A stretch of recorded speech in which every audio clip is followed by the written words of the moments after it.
Creo que cuando se empezó a hablar de cultura viva, porque en el fondo es tautología, toda cultura es viva siempre. Y toda cultura en el fondo siempre es comunitaria también, porque no hay nada que se pueda hacer al margen de la interrelación entre las personas. Lo que pasa, así como las palabras son producciones colectivas, sentidos que la gente, los colectivos, las comunidades construyen, las palabras también, así como la ideología, empiezan a prostituirse y apropiarse por grupos de poder, y de esa manera le dan un otro sentido. Cultura poco a poco empieza a devenir en otra cosa, en otras cosas, como aquello que solamente detenta un grupo privilegiado de gente culta, por ejemplo, en algún momento. O arte es lo mismo, son determinadas personas especializadas que hacen este bien. Entonces, creo que en ese sentido, digamos, cultura en sentido amplio, lo vivo de las culturas, como decía, es totalmente tautológico. Hacemos el énfasis porque ante este robo sistemático y la generación de otro tipo de cultura que empuja al rompimiento de la convivencia, al rompimiento de los lazos, del abrazo, de la solidaridad, y el excesivo empuje, digamos, al hedonismo, egocentrismo, a la egopatía, al individualismo, como la cultura más profundizada ahora, porque es lo único ahora que el sistema en eso es altamente exitoso. Mientras más individualizados, somos presas y sujetos de ser mejores consumistas. Si el otro es tu amenaza, compite con ese otro. Toda esa cuestión competitiva. Todo esto que está trabajado, creo que por muchos teóricos, es muy lindo en el sentido de entenderlo, de que ante aquello necesitamos restaurar algo que es importante, que es el retorno a la comunidad. Y de ahí usamos la tautología, cultura viva y comunitaria.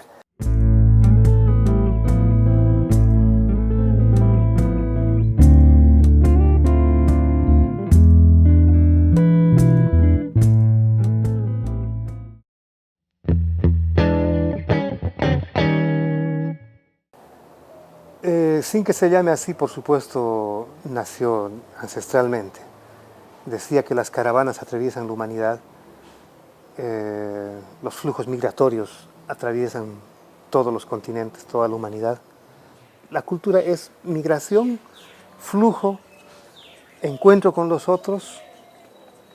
No hay cultura estática, las culturas siempre están en dinamismo y encontrándose con los otros. Eso en lo viejo, en lo ancestral, en lo que nos atraviesa todo el tiempo. En el siglo XX, ya para hacer la historia corta, digamos, las culturas que intentaban buscar apoyar las narrativas de transformación de la sociedad, todas esas cosas que se llamaron revoluciones. Entonces se entendía, en este caso, en la cultura entendida, digamos, como formas expresivas, artísticas, movimientos, todas las vanguardias en Europa posibles que existen, cubismo, dadaísmo, y todas estas cosas han sido, creo, muy importantes, muy europeas, ¿no? Calaron fuerte en América Latina y por supuesto tenemos una cantidad de expresiones lúdico, educativo, artísticas que forman parte de las narrativas de transformación social más importantes, ligado a los obreros, después a las feministas más contemporáneos, a los indigenistas, etc. Pero la narrativa de las propias personas que hacen lo creativo como actor social importante casi no existe, es más contemporáneo. Y en eso yo creo que cultura viva comunitaria acabó siendo la narrativa de los creadores de las culturas vivas comunitarias, la expresión más artística o más creativa de todas las culturas, de tratar de articularse para decir somos actores en sí mismos desde la cultura.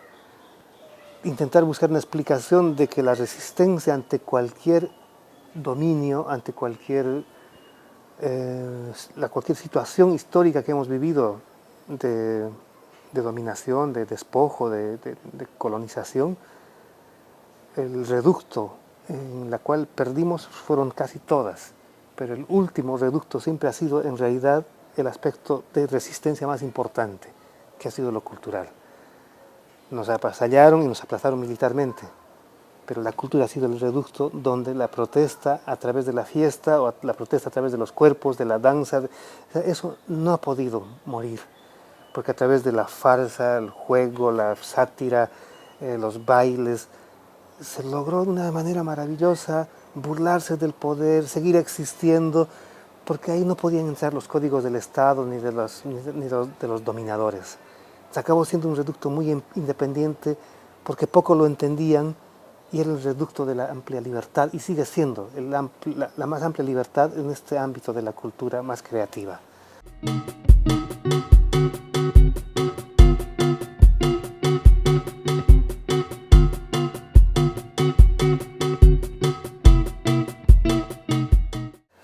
Entonces esto en el siglo XXI nos dimos cuenta de que eso que incluso en lo artístico más revolucionario, digamos, no podrías entender Chile sin Víctor Jara, o la Argentina sin Mercedes Sosa, etcétera, o exigentes de expresiones culturales más directas.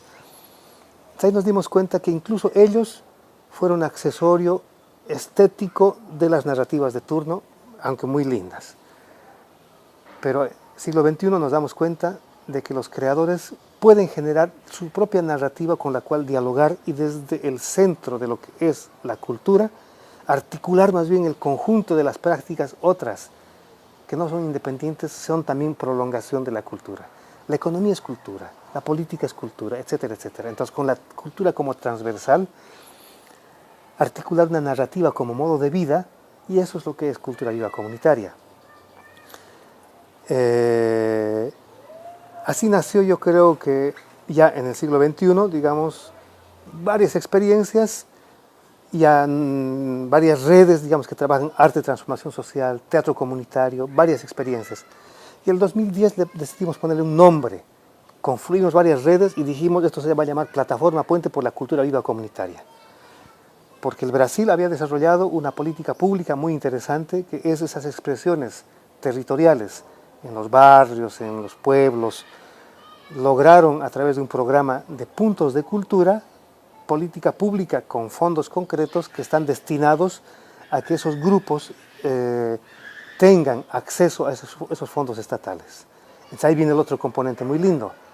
Lo público, quien hace la cosa pública, siempre se piensa y se habla como que el Estado es el detentador y tiene el monopolio de aquello. Así como que quien tiene el uso de la fuerza legítima es solo el Estado, por ejemplo. Entonces, hasta aquel momento eso se rompe y más bien desde lo que nosotros hacemos, tomamos conciencia de que todo lo que hacemos es lo que el Estado no puede hacer. No puede entrar en estos códigos simbólicos que es el tejido de la vida. Y ahí es donde nosotros somos los, entre comillas, propietarios de todo ese tejido. Entonces ahí dijimos, tenemos que construir una narrativa que aglutine todo eso. Y los estados, como nunca dan fondos para estas cosas, dijimos, entonces lo público lo hacemos nosotros. Necesitamos diseñar una alianza con el Estado para que tengamos corresponsabilidad en la construcción de lo público. Entonces, de esta manera, modo de vida y lo público como algo totalmente nuestro, se va diseñando cultura viva comunitaria como un movimiento con una demanda muy concreta. Un presupuesto concreto para esto en todos los presupuestos públicos. Y vamos por lo chiquitito, cortito, que es 0.1% por ahora.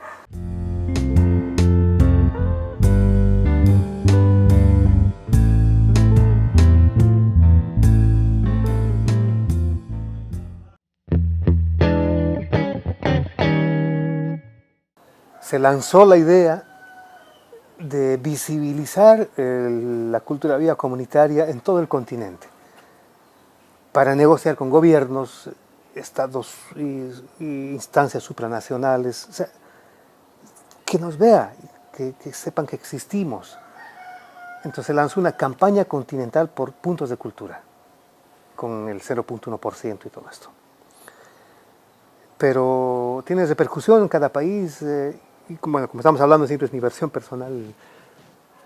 Entonces nosotros como Teatro Trono ahí se dio muchas casualidades coincidieron. Antes nosotros ya tenemos un teatro camión, un tráiler. Y con esto circulamos los barrios en La Paz y el Alto, y eventualmente el país, con algunas giras con el teatro camión, con espectáculos bastante grandes. Y en este caso teníamos siempre el sueño de un día hacer una travesía desde el Océano Pacífico al Océano Atlántico, por ejemplo, ¿no? Pero claro, es un sueño muy grande. Pero bueno, todo sueño, como hace rato yo decía, hay que tener el cuidado de soñarlo, porque el momento que se vuelve palabra y lo emites, empieza a tener vida propia, ¿no? Entonces después el sueño te jode y ya no te permite ni siquiera dormir muchas veces. Y tener cuidado porque a veces el sueño también puede ser una pesadilla, ¿no?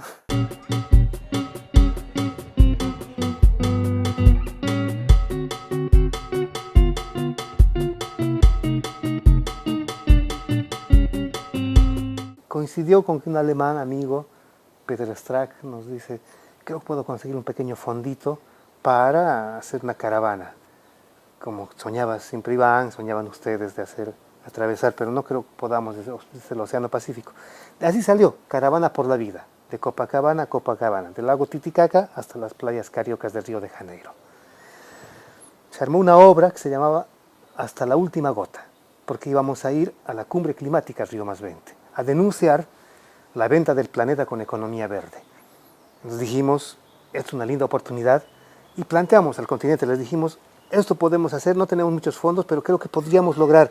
Yo ya intuyendo de que si vamos por Brasil, creo que los puntos de cultura pueden ser un soporte para que el tema financiero ayude, y llegando a los puntos de cultura, así tenemos lugar donde podemos cobijar y ahorrar en tema de comida, alojamiento, etcétera, etcétera.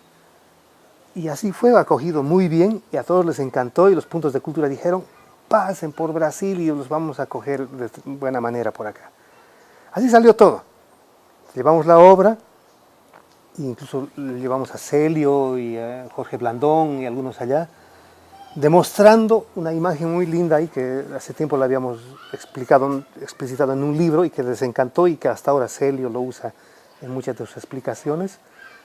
Es el tema de que nosotros somos testigos del nacimiento de, por ejemplo, estos maravillosos ríos caudalosos como el Amazonas u otros, pero vemos nosotros realmente cómo están germinándose y pariendo gota a gota esos ríos. Ahí arriba, en las cumbres de los Andes, les ido a mostrar, y Blandón acabó agarrando uno de esos bloques de hielo que están realmente destilando gotitas, y todas las gotas, las escuchas, son una sinfonía de gotas maravillosas que se van volviendo pequeños riachuelos, como hilitos serpenteantes que se juntan hasta hacer lo que es el Amazonas y todos los ríos maravillosos que hay en el Amazonas y en todas las cuencas ahí de Sudamérica en este caso, ¿no? Eso les había planteado, para que vean ustedes de que brasileros, a pesar de estar de espaldas al mundo andino, estar de espaldas siempre mirando hacia Europa, para que vean de que desde acá estamos siempre ligados los Andes con el Amazonas, con ustedes. Dense la vuelta y veámonos. La caravana por la vida tiene que ser una cosa que atraviese y que permita encontrarnos, vernos las caras y abrazarnos. De esa manera salió la caravana por la vida. Llegamos y fue la verdad sorprendente, porque eso permitió el encuentro Brasil-Bolivia en este caso, pero esto de romper las fronteras a través de esta forma lúdica, artística, con el camión y otra vuelta, la caravana aquí realmente, desde las artes, desde lo creativo, explicita las caravanas de los flujos del mundo, pero las artes de esta manera creativa permite explicitarle para decirle al mundo que el flujo es una profunda alegría y que la caravana es la expresión de la caravana permanente y eterna en la que estamos todas las culturas. Entonces de ahí, esta caravana fue un éxito impresionante. Nos recibían como héroes, los chicos ahí del Teatro Trono, nosotros sorprendidos porque apenas pasamos la frontera, pero éramos recibidos como héroes en Corumbá, Campo Grande, y así hasta llegar por Sao Paulo. Era apoteósico. estábamos cansadísimos porque era un bus chiquitito y nos veían como héroes realmente. Era impresionante. O sea, podríamos hablar un montón sobre esto, pero esto ayudó, cuando llegamos a Río más 20, a que el movimiento vea en esto como una hazaña. Otra vuelta es un pequeño acontecimiento, pequeño que va volviéndose un hito y que se va volviendo en un mito. Este acontecimiento permite la visibilidad, y esta acción sin querer se vuelve en la acción más grande, simbólicamente muy potente, muy poderosa, que ayuda a visibilizar en todo el continente. Todos aprovechamos de que la caravana permite esta visibilización continental, y más aún incidiendo en un evento de naturaleza mundial, global, como Río más 20. Y así llegó el Congreso en realidad. Producto de esto yo nunca lo había esperado, nunca era nuestro objetivo, ni siquiera ni personal. Nosotros queríamos hacer eso que nos gustaba nada más, pero después Celio, Blandón, Balán, todos estos dirigentes que todos además tienen más larga trayectoria que mí, como Iván Nogales o como compa Teatro Trono. El momento de hablar ante 80.000 personas y todas las narrativas que estaban ahí dentro de la cumbre de los pueblos ahí, me agarraron y me empujaron y vamos, tienes que hablar por cultura viva comunitaria. Yo muy asustado porque jamás me había pasado una cosa como esas. Yo honestamente, otra cosa que no hablé, soy bastante tímido. Yo la verdad no soy de alguien que quiere explicitarse mucho y no me gusta mucho ese tipo de protagonismo. Yo hago otras cosas. Me empujaron y yo hablando ahí, después me sale, creo que por la formación actoral y algunas cosas, sale una arenga así muy linda y eso permitió una visibilidad del Teatro Trono y personal. Y después ya en los pasillos todos decían, tenemos que hacer nuestro primer congreso, tiene que ser en Bolivia, por la caravana, por el Teatro Trono y también por lo que representa el contexto Bolivia, mundo indígena, Evo Morales.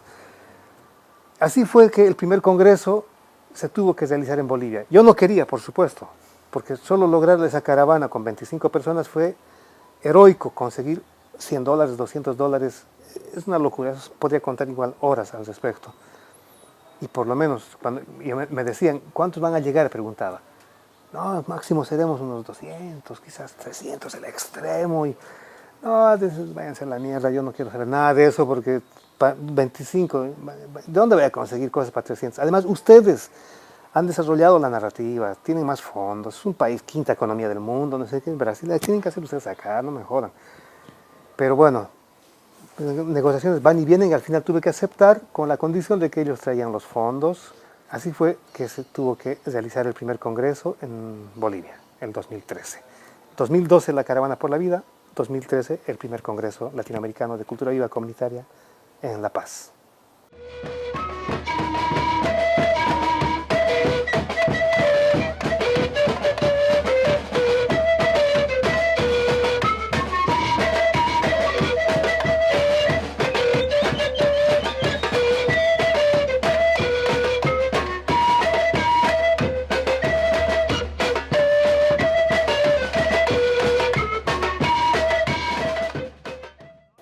Latinoamérica es la humanidad, o sea, están las culturas ancestrales, originarias, pero también es el continente que ha abrazado todas las culturas del mundo, porque todas llegaron de una u otra manera, de formas violentas, de formas truculentas, pero de formas subterráneas, por migraciones diversas, emigraciones diversas.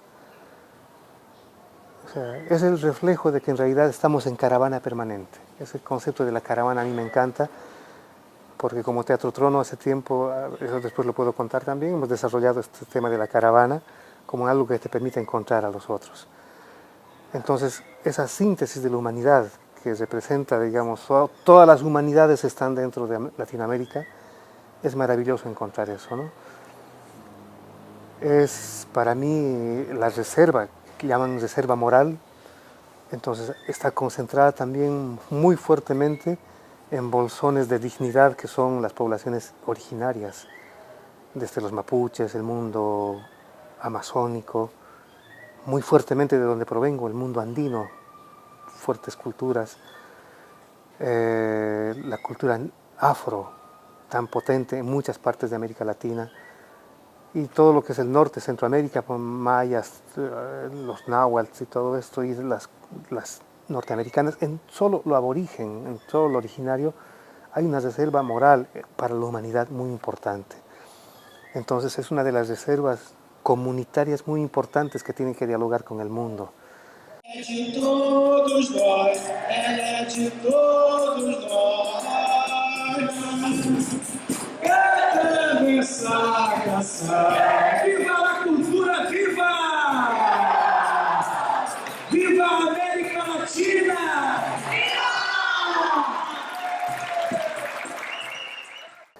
Y la explosión de todas las culturas urbanas, culturas mestizas o todas las diversidades de culturas en los encuentros entre varias, las indígenas, las que llegaron de forma violenta, de muchas maneras, yo creo que eso le da una potencia maravillosa a América Latina. Y ahorita lo que veo es, por el momento político además que estamos viviendo, de que esas culturas además siempre son en el fondo, cada cultura es una búsqueda del vivir bien, o buen vivir, o lo que se llame, porque las culturas le llaman así, suma camaña, suma causa, o tecocabi. En el fondo todos estamos buscando ese dorado, ese paraíso, hasta estas cuestiones bíblicas, en el fondo todos tenemos ese sueño de la tierra prometida. Y en el fondo todas las culturas tenemos eso. Y tenemos una bella tierra prometida en América Latina, todas las culturas, cada una y en general una tierra prometida latinoamericana que abraza la posibilidad y en todo nuestro conglomerado y despelote y pugna continua y permanente que se manifiesta en lo político, en los estados que nos impusieron, pero al mismo tiempo las culturas que atraviesan, rompen, se cagan y joden todo estado que en el fondo, a pesar de toda imposición que quiere atravesar a la sociedad, siempre ha habido una manera, igualito que esa floresta, esas plantitas, que por mucho cemento que le pongas, encuentre un hueco para reventar el cemento. De esa dosis de cultura y de paz.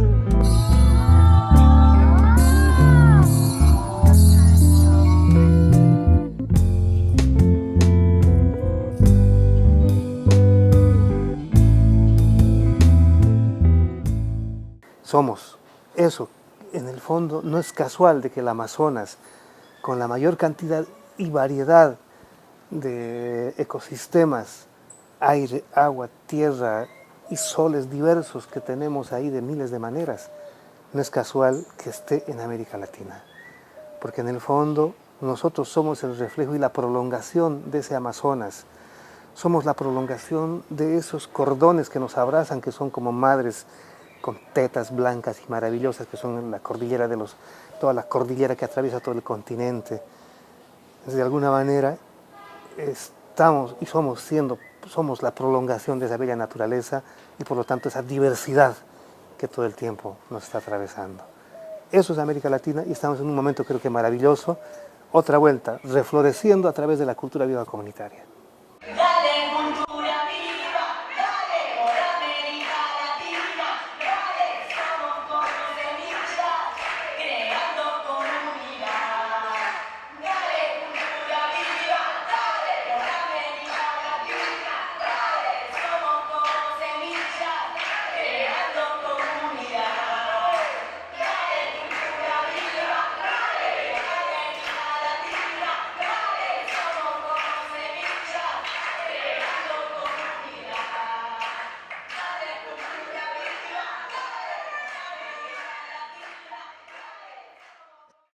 Somos lo que contamos porque contando hacemos cultura. Somos lo que contamos porque contando hacemos cultura.